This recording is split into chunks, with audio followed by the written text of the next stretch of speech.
Bab 6639. Orvel tidak menyangka Charlie akan menyatakan begitu keras dalam masalah ini. Dia secara alami tahu bahwa Charlie memiliki niat baik terhadapnya, tetapi untuk pria seperti dia benar-benar merasa sedikit tidak pantas. Jadi, dia berkata kepada Charlie, "Tuan Wade, sejak Orvel mengenal Anda sampai sekarang, belum lagi Anda telah menyelamatkan nyawa Orvel, Anda telah banyak membantu Orvel. Tianxiang Mansion tiba-tiba menjadi begitu besar. Popularitas saya juga berkat kalian.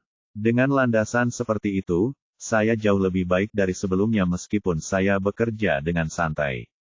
Saya sudah bersyukur. Bagaimana saya bisa mengalihkan uang itu dan menyimpannya untuk saya gunakan sendiri?"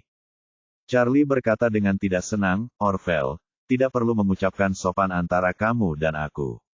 Apa yang bisa aku berikan kepadamu secara langsung adalah apa yang pantas kamu dapatkan menurutku.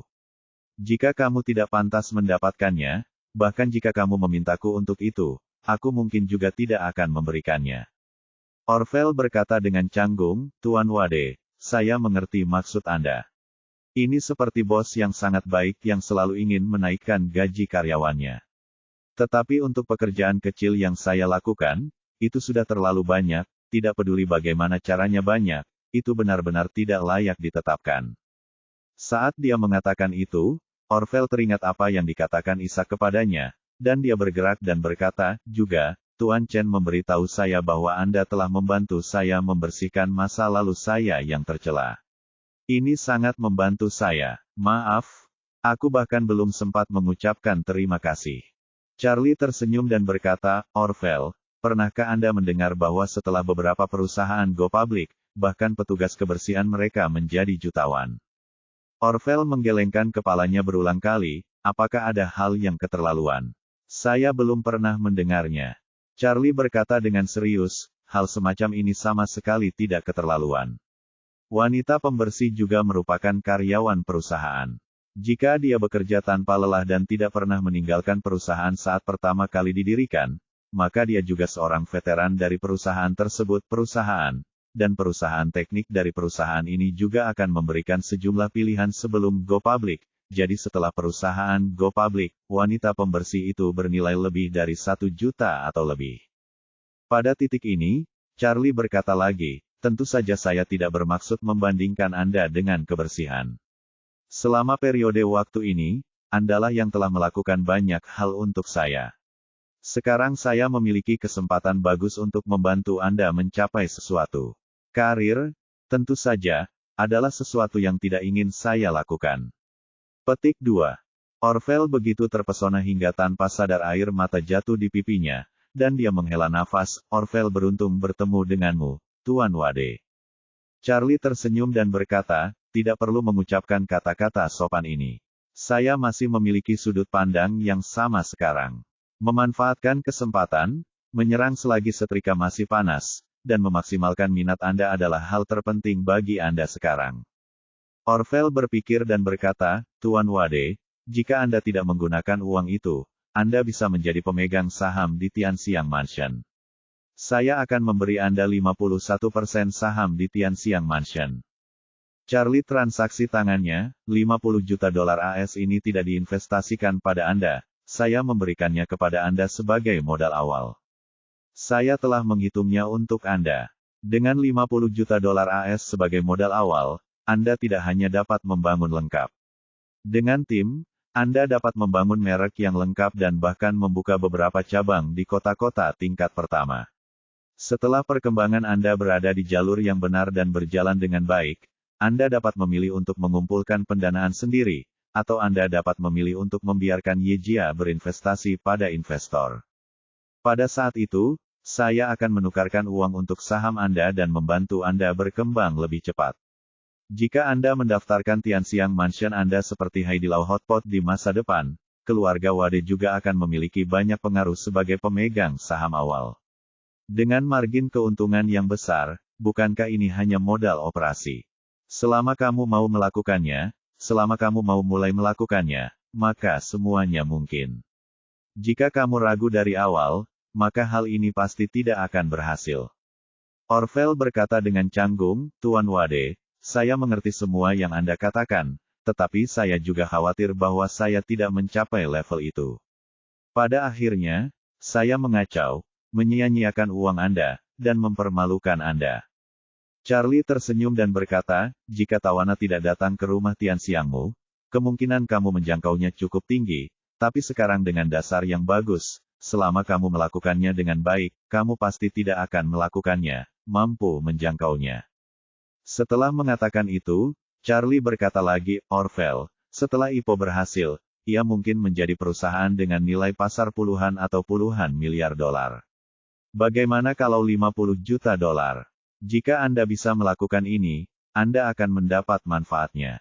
Aku juga mendapat manfaatnya, jadi mulai sekarang, jangan bicara omong kosong padaku dan cepatlah mulai melakukannya. Orville merenung, mengangguk dengan berat, dan berkata, Tuan Wade, karena Anda sangat menghargai saya akan melakukan yang terbaik untuk menyelesaikan hal ini. Cukup. Charlie puas tersenyum, tawanan akan sering datang ke Tiongkok untuk tampil di masa depan. Sebagai penduduk asli setengah Aurus Hill, saya berterima kasih kepada Aurus Hill. Saya pasti akan mentraktirnya setiap kali dia datang ke Tiongkok untuk konser. Perhentian pertama adalah di Aurus Hill.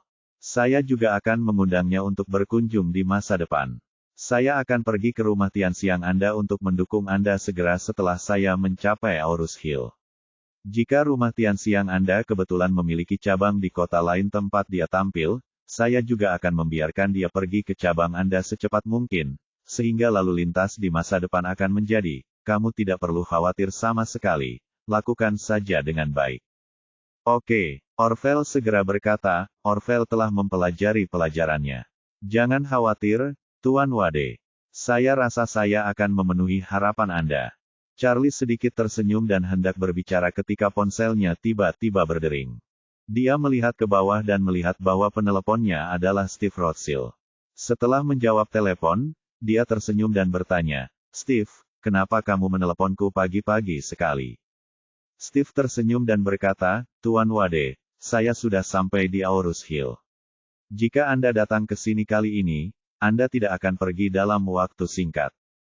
Apakah kamu di sini lagi? Charlie tidak bisa menahan senyum, kamu sangat sering datang selama periode ini. Kapan kamu tiba? Mengapa kamu tidak memberitahuku sebelumnya?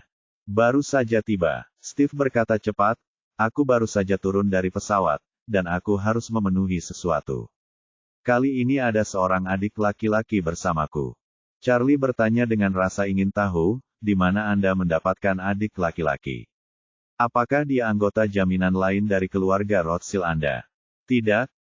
Steve tersenyum, orang yang datang bersamaku kali ini adalah Matt Finkelstein, yang menipu tawanan beberapa hari yang lalu. Aku sudah terbiasa bahwa dia akan mengikuti di sisiku, dia pergi kemanapun aku pergi. Charlie tersenyum dan berkata, setelah dia bergabung denganmu, banyak orang di Amerika Serikat tidak akan bisa tidur, bukan? Haha, Steve berkata sambil tersenyum, saya telah menanyakan banyak pertanyaan kepadanya dalam 2 hari terakhir. Orang-orang itu benar-benar bermain kotor. Mereka harus dikurung di peternakan anjing Tuan Wade satu persatu. Sekarang rahasia itu saya sudah menguasainya, dan para bajingan itu hanya akan menjadi lebih patuh ketika mereka melihat saya.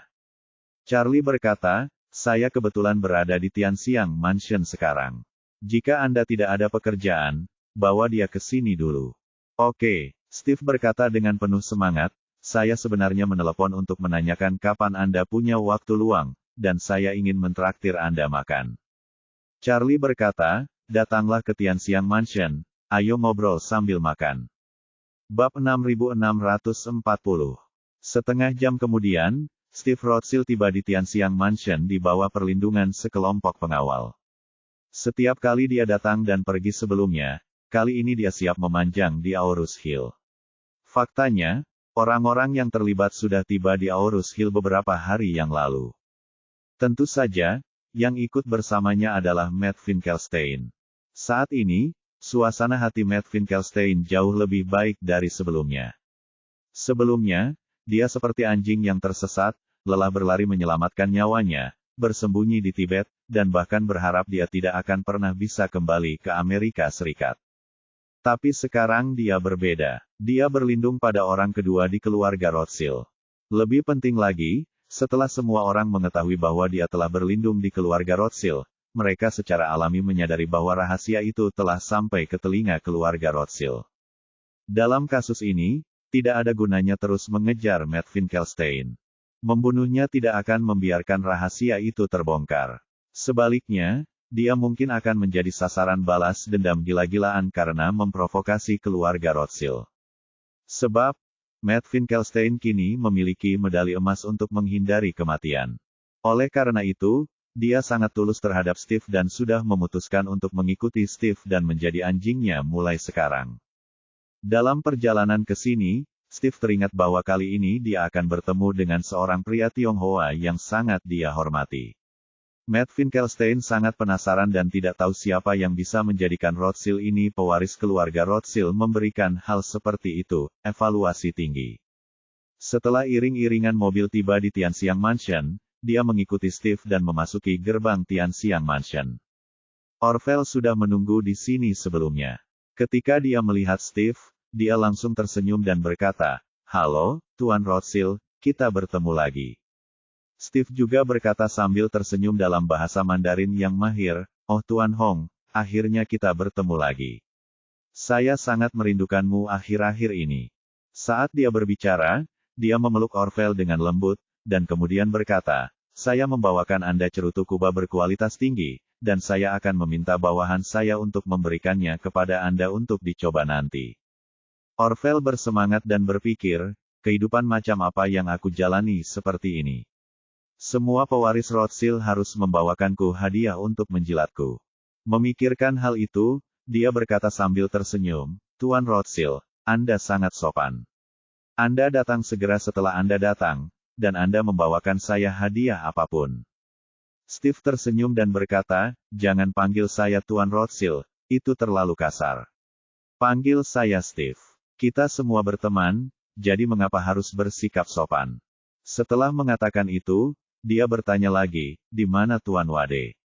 Orville tersenyum dan berkata, "Tuan Wade sudah menunggumu di dalam kotak, ayo naik bersama." "Oke." Steve mengangguk, menunjuk Matt Finkelstein di sebelahnya, dan berkata kepada Orville, "Ngomong-ngomong, Tuan Hong, ini Matt Finkelstein, salah satu adik laki-laki saya, dia akan tinggal bersama saya di Aurus Hill mulai sekarang." Orville mengangguk dan tersenyum, "Halo, Tuan Finkelstein." Matt Finkelstein dengan cepat berkata dengan hormat, "Tuan Hong, tolong jaga saya dengan baik di Aurus Hill di masa depan." Sangat mudah untuk berbicara. Orville menamparkan bahu Steve dan berkata, "Steve dan saya adalah saudara. Silakan datang." Kalau di saat normal Steve pasti akan rontok jika ada yang menamparnya dan bilang dia kakaknya. Tapi menghadapi Orville yang menemukan saudaranya, dia sangat senang. Dia bahkan merasa bahwa dia dan Orville adalah saudara dalam disiplin yang sama. "Baik, sangat baik." Orville membawa keduanya ke kotak berlian, tempat Charlie sudah duduk tegak. Begitu Steve memasuki pintu, dia berkata dengan penuh hormat, "Halo, Tuan Wade." Charlie tersenyum dan berkata, "Bagaimana dengan Steve? Apakah kamu akan tinggal lama kali ini?" Steve tersenyum dan berkata, "Ya, Tuan Wade, sejujurnya, kali ini saya punya rencana untuk tinggal di Aurus Hill selama 10 hingga 8 tahun." Setelah mengatakan itu, dia segera memperkenalkan Matt Finkelstein kepada Charlie dan berkata, "Tuan Wade, ini Matt Finkelstein yang saya sebutkan sebelumnya." Matt Finkelstein juga menatap Charlie dengan heran saat ini. Dia benar-benar tidak mengerti bahwa Steve, seorang pria Tionghoa yang begitu penuh hormat, bisa begitu muda. Dia juga tidak mengerti, adakah pemuda di dunia ini yang berstatus lebih tinggi dari Steve?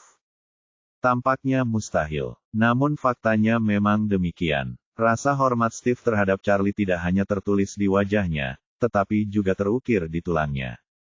Charlie memandang Matt Finkelstein, yang tampak terkejut, dan bertanya kepadanya sambil setengah tersenyum, "Kaulah yang berencana membunuh Tawana beberapa hari yang lalu, kan?" Jantung Matt Finkelstein tiba-tiba berdebar kencang, dan dia berpikir, mungkinkah dia orang di belakang Tawana? Apakah dia yang meminta Steve untuk memposting dan mengeluarkan bunga yang tersembunyi? Memikirkan hal ini, dia merasa panik di dalam hatinya dan berkata dengan cepat, Tuan Wade benar-benar menyesal. Saya terlalu bodoh pada saat itu untuk membuat keputusan itu. Saya menyadari betapa salahnya saya dan mencoba yang terbaik untuk menghentikan masalah ini, dan saya harap Bapak lebih memahami dan tidak berpikiran seperti saya. Charlie mengangguk dan berkata, apakah kamu dan Tawana memiliki balas dendam pribadi di masa lalu, atau apakah mereka memiliki rahasia satu sama lain? Aku tidak ingin terlalu ikut campur dalam hal ini, selama kamu tidak melakukan apapun mulai sekarang. Ancaman perilaku apapun tidak akan dilakukan di pihakku. Matt Finkelstein segera menghela nafas lega dan dengan cepat menyatakan posisinya, Tuan Wade, jangan khawatir, saya sekarang sepenuhnya setia kepada Tuan Steve Rothschild dan tidak akan melakukan apapun yang mengancam perilaku Fana. Charlie mengangguk dan bertanya kepadanya, kamu harus tahu bahwa Tawana telah tiba di Tiongkok sekarang, kan? Tuan Wade, Anda tahu. Lagi pula, beritanya sudah tersebar luas sekarang, kata Matt Finkelstein dengan hormat. Charlie tersenyum dan berkata, saya hanya berencana untuk segera meneleponnya, sehingga Anda dapat bertemu dan menyelesaikan semua perbedaan. Saat dia mengatakan itu, dia melihat ke arah Steve, ngomong-ngomong, Steve, saya ingin memperkenalkan Anda padanya. Jika dia membutuhkan bantuan apapun di masa depan, Anda dapat membantu. Steve segera tersenyum dan berkata, Tuan Wade, ini enak sekali. Dengan kata-kata Anda, urusannya akan menjadi urusan saya mulai sekarang. Tidak peduli seberapa besar kompor yang dia buat, saya, Steve, akan melindunginya. Charlie tersenyum dan mengangguk, mengangkat teleponnya dan menelepon Tawana di WeChat. Begitu panggilan telepon masuk, Tawana bertanya dengan heran, Pak Wade, apakah Anda mencari saya? Charlie bertanya padanya, apakah kamu sibuk? Tawana berkata, saya sekarang sedang melihat tempat tersebut, mengkonfirmasi beberapa detail, dan kemudian mulai melakukan tindakan pada sore hari. Charlie bertanya, apakah ada pengaturan untuk makan siang? Tawana berkata, saya belum membuat rencana apapun. Saya harus makan bersama staf. Charlie berkata, lebih baik datang ke Tian Siang Mansion. Saya akan menjadi tuan rumah Anda dan saya bisa memperkenalkan Anda kepada seorang teman. Bab 6641